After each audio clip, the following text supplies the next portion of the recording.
Ever tried arguing with a brick wall? That's what talking to an emotionally immature adult feels like. Except the wall probably has better listening skills and doesn't deflect your concerns. It's an experience that can be frustrating, confusing, and downright exhausting. You might find yourself questioning your own sanity after attempting to have a simple, straightforward conversation. Engaging with them can feel like navigating a dense fog. Every attempt to communicate is met with resistance, leaving you lost and frustrated. Sign number 1, they can't handle criticism at all.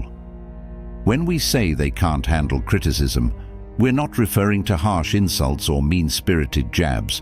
We mean constructive feedback, the kind that helps you grow and improve, like your boss giving you a gentle nudge to stop hitting reply all on company-wide emails.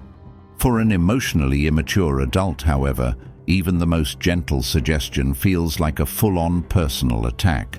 Psychologists refer to this as ego fragility. Their self-image is as fragile as a porcelain cat figurine on a trampoline, teetering on the edge of disaster. Instead of taking a moment to process the feedback, they often lash out or retreat into a sulking state. You might encounter the cold shoulder, passive-aggressive social media posts, or the classic disappearing act, where they suddenly need space for a week. You're left bewildered, wondering if you committed some kind of treason just by suggesting, "Hey, maybe let's not yell at waiters."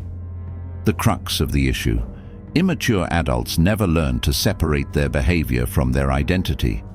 When you tell them they forgot to take out the trash, they internalize it as, "You think I'm a failure as a human being." It's not about the trash. It's about the tantrum that follows. Sign number 2, they outsource blame like it's their job. If emotional maturity had a slogan, it would be, "I take responsibility for my actions." And emotional immaturity, its mantra could easily be, "It wasn't me." We're talking about the adult who always has an excuse at the ready. "I'm late because of traffic," even though they left their house a mere 5 minutes before the meeting. "I snapped because I was hungry." "I cheated because I was confused." "I ghosted you because my dog looked sad and I needed time to reflect." Every mistake, every poor decision, there's always someone or something else to blame. It could be childhood experiences, the alignment of the stars, or even Mercury retrograde, their ex from 2009. Definitely to blame as well. It's always someone else's fault. And here's the kicker: deep down, they genuinely believe it. Why is this the case? Acknowledging fault requires 2 daunting things: self-awareness and accountability. And those traits are not exactly trending on their internal radar. Psychologist Dr. Dan Neuharth explains that emotionally immature adults often develop defense mechanisms early on to shield themselves from guilt. These mechanisms become so automatic that they don't even realize they're using them. It's like a full-time mental PR campaign, and they're both the CEO and the spin doctor, expertly deflecting blame away from themselves. Sign number 3, they have the emotional range of a teaspoon. Picture this: you're in a serious conversation about something important, a death in the family, a major life decision, or a vulnerable moment where you confide, "I'm struggling right now." What do you get in return from an emotionally immature adult? One of 3 responses. 1. Awkward silence. 2. A joke that misses the mark by a mile. 3. A quick subject change. "Anyway, did you see that cat video?" They simply cannot sit in discomfort. They avoid emotions like vampires avoid sunlight. The only exception, anger. That emotion gets VIP access, front of the line, fully unleashed. But sadness, vulnerability, empathy, denied at the door. Emotionally immature adults often grow up without learning how to process their emotions properly. Or, even worse, they were punished for expressing them. So now, whenever an emotion creeps in, their internal system screams, "Abort mission."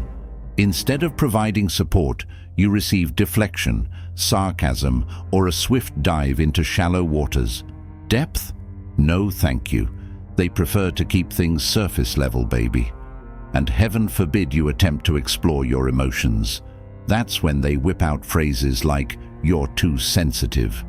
Why are you making a big deal out of this? You always overthink things. Translation: your emotions make me uncomfortable, and I'd rather not deal with them. They often lack the tools to navigate emotional conversations, leading to a communication breakdown that can leave both parties feeling frustrated. This emotional immaturity can create a rift in your relationship, leaving you feeling isolated and unsupported during your most vulnerable moments. Sign number 4. They demand love but can't give it back. Ah yes, the final boss of emotional immaturity, one-sided relationships. These individuals crave affection, attention, and admiration, but give almost nothing in return. Or if they do give, it's often conditional. As long as you're meeting their emotional needs, you're golden. But the moment you need something back, support, reassurance, or patience, they short-circuit, leaving you hanging. They want you to be their therapist, cheerleader, nurse, and life coach. But if you have a bad day, "Not now, I'm stressed." Psychologists refer to this phenomenon as emotional narcissism. While it's not full-blown narcissistic personality disorder, it's definitely in the neighborhood. This type of person often views relationships as transactions, give to get.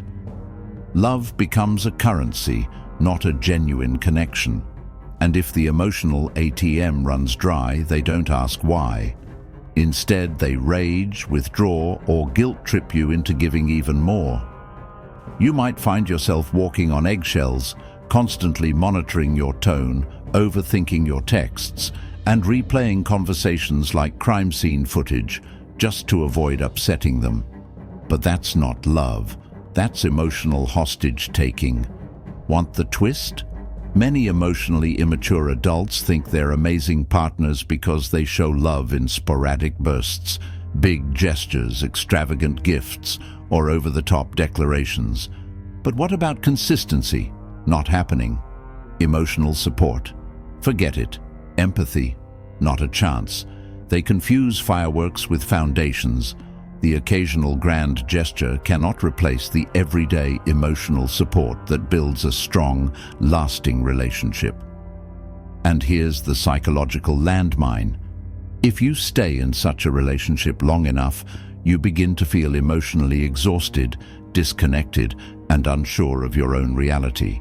You may start doubting your worth and feeling as though you're the problem, when in fact, it's the dynamic that's the issue.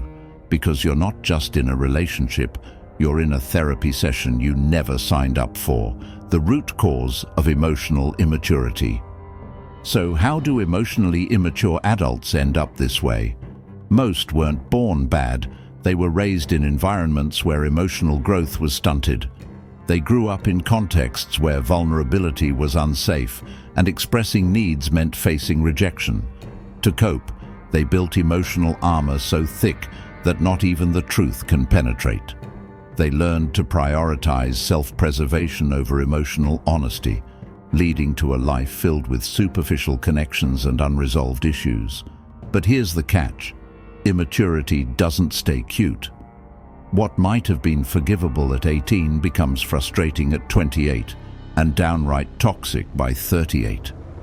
As life becomes more complex, the consequences of emotional immaturity become more pronounced, affecting relationships, careers, and overall well-being. Emotional immaturity doesn't just affect relationships, it infects them. It poisons communication, sabotages trust, and chokes intimacy. Over time, even the most promising connections can become strained as the emotionally immature individual struggles to meet their partner's emotional needs. And the signs? They're not subtle, but they are often dismissed, especially when the immature adult is charming, funny, or undeniably attractive. Don't be fooled. Emotional immaturity wears many masks. 1.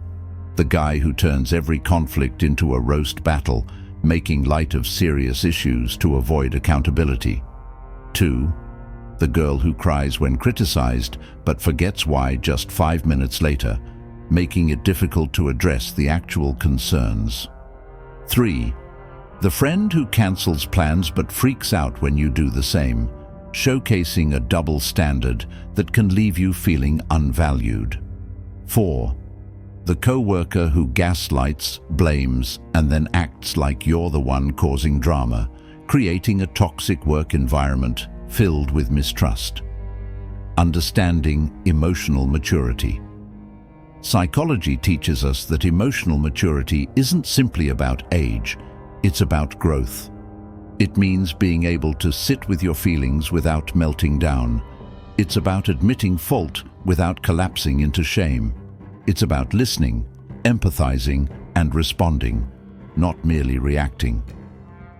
Emotional maturity allows individuals to engage in healthy relationships where both partners can express their feelings, resolve conflicts, and provide support for one another. It fosters an environment where vulnerability is seen as a strength, not a liability.